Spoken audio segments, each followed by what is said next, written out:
আসসালামু আলাইকুম প্রিয় বন্ধুরা। আশা করি আপনারা অনেক ভালো আছেন। আজকে আমি আপনাদের সাথে কোনো মেডিসিন বিষয়ে আলোচনা করব না।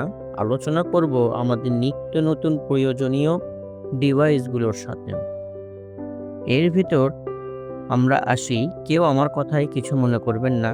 প্রথম কথা হচ্ছে আমাদের বর্তমান যে স্মার্ট ডিভাইসগুলো আছে, অতিরিক্ত ব্যবহারে মানুষের শারীরিক ও মানসিক স্বাস্থ্যে নেতিবাচক প্রভাব ফেলতে পারে, যা যৌন সমস্যার কারণ হতে পারে।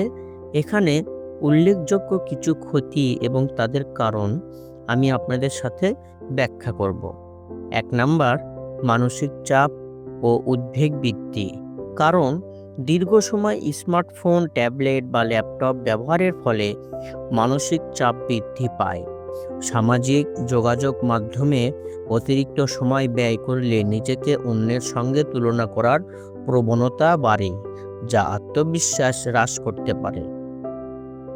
মানসিক চাপ এবং আত্মবিশ্বাসের অভাবে যৌন উত্তেজনা এবং কার্যক্ষমতা কমিয়ে দেয়। ২ নাম্বার, ঘুমের ব্যাঘাত। কারণ স্মার্ট ডিভাইসের স্ক্রিন থেকে নির্গত নীল আলো অর্থাৎ ব্লু লাইট মেলাটোনিন হরমোনের নিঃসরণে বাধা দেয়, যা ঘুমের চক্র নষ্ট করে। রাতে ঘুমানোর আগে ডিভাইস ব্যবহার করলে পর্যাপ্ত বিশ্রাম পাওয়া কঠিন হয়, যার ফলে ঘুমের অভাব শরীরে শক্তি ও যৌন হরমোন টেস্টোস্টেরন কমে দেয়। ৩ নাম্বার, শারীরিক নিষ্ক্রিয়তা। স্মার্ট ডিভাইস ব্যবহারে দীর্ঘক্ষণ বসে থাকার অভ্যাস গড়ে ওঠে। শারীরিক কার্যকলাপের অভাব শরীরে রক্ত সঞ্চালন কমিয়ে দেয়, যার প্রভাবে ইরেকটাইল ডিসফাংশনের ঝুঁকি বাড়ে এবং শারীরিক শক্তি হ্রাস পায়। ৪ নাম্বার, পর্নোগ্রাফির প্রতি আসক্ত।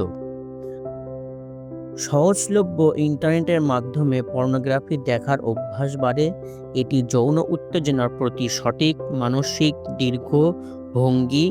দৃষ্টিভঙ্গি নষ্ট করে, যার প্রভাবে বাস্তব জীবনের যৌন অভিজ্ঞতায় আগ্রহ কমে যায় এবং পারফরম্যান্স সম্পর্কিত উদ্বেগ বাড়ে।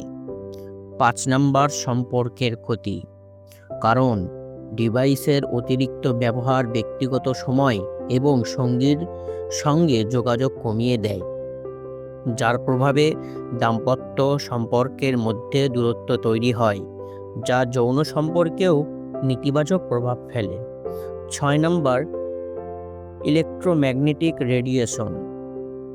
কারণ স্মার্টফোন ও অন্যান্য ডিভাইস থেকে ইলেকট্রোম্যাগনেটিক রেডিয়েশনের শরীরে কোষে প্রভাব ফেলতে পারে, যার প্রভাবে কিছু গবেষণায় দেখা গেছে ইএমআর টেস্টোস্টেরন উৎপাদন কমিয়ে দিতে পারে এবং শুক্রাণুর মান খারাপ করতে পারে।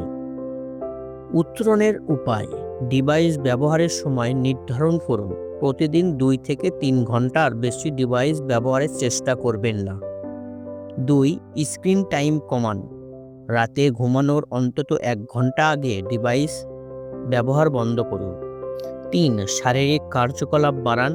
নিয়মিত ব্যায়াম ও বাইরে সময় কাটানোর অভ্যাস গড়ে তুলুন। ৪. Digital detox. প্রতি সপ্তাহে কিছু সময়ের জন্য ইন্টারনেট ও ডিভাইস থেকে বিরতি নিন। ৫.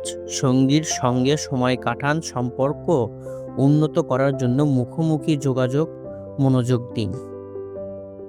স্মার্ট ডিভাইস ব্যবহার সঠিক নিয়ন্ত্রণ করলে এই সমস্যাগুলোর ঝুঁকি কমানো সম্ভব হবে। তো বন্ধুরা, আশা করি আমি আপনাদেরকে স্মার্ট ডিভাইস সম্পর্কে একটু হলেও নলেজ দিতে পেরেছি। যদি ভিডিওটি ভালো লেগে থাকে তাহলে অবশ্যই চ্যানেলটি সাবস্ক্রাইব করবেন এবং ছোট্ট করে একটা লাইক দিবেন। ধন্যবাদ। দেখা হবে নেক্সট কোনো দিন, নেক্সট কোনো মেডিসিনের সাথে বা অন্যান্য কোনো কথার সাথে আপনাদেরকে আমি পরিচয় করিয়ে দিব। আসসালামু আলাইকুম ওয়া রাহমাতুল্লাহি ওয়া বারাকাতুহু।